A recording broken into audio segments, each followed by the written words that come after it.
Hello and welcome to DVD Review. I'm Mitchell Herrmann, and with me this week is George Suchy. On this episode, we're going to be reviewing Captain America, the First Avenger. Let's take a look.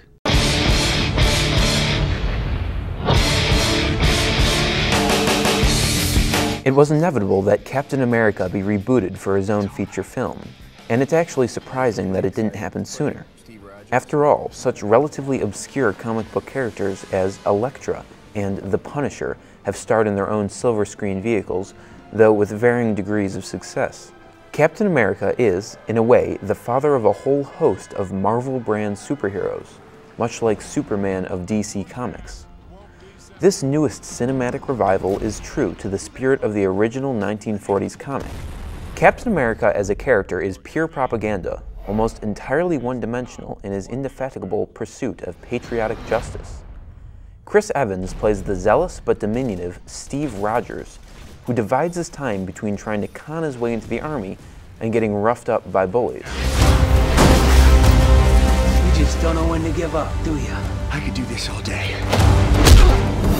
Rogers sheds his computer-generated scrawniness with the help of a German doctor and his fantastic scientific formula, which transforms him into a tall and brawny super soldier. Hugo Weaving is the dastardly Nazi leader Red Skull, who looks pretty much as one would expect from his name.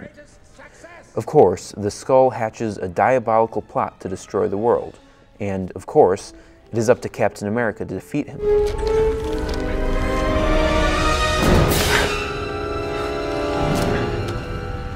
You don't have one of those, do you? This movie is highly predictable. Nearly every character and plot development is, in essence, an archetype.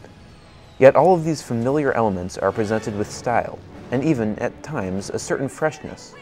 This film doesn't try to be something it's not, and is perfectly content with its traditional, straightforward action plot. As superhero films of the last decade go, this one isn't a bad choice. So, I thought this was a fairly good movie. What'd you think about it? With a lot of comic book movies, it seems like they try to go too dark, too gritty, like The Dark Knight, which is still a great movie, but I'm happy that Captain America was such a playful movie.